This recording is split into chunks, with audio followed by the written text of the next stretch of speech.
I wanted to look up the answer to a basic question. How many AR-15s are there in the United States?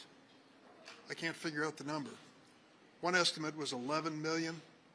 That's the low estimate.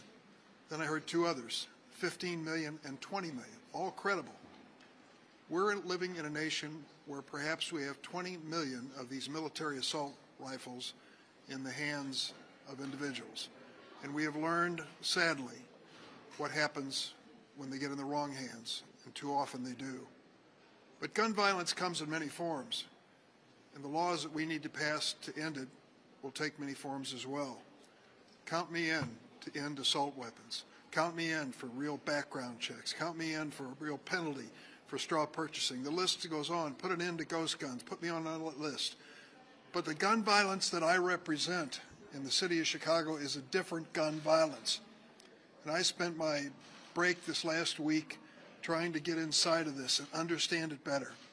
I went several off-the-record meetings with Chicago policemen. We sat down and talked about what it meant to walk those mean streets and all of the killing that takes place every weekend, weekend after weekend.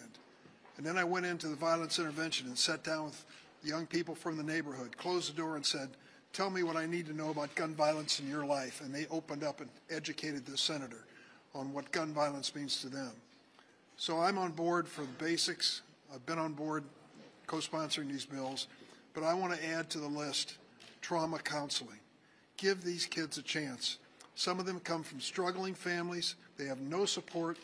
They have no guidance at critical moments of their life, and there's a guy standing on the street corner who offers a membership in a gang that gives them some rules and rewards.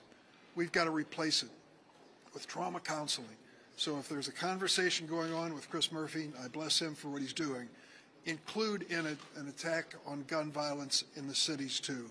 And that means going beyond just the conversation about what's happening in these terrible mass shootings.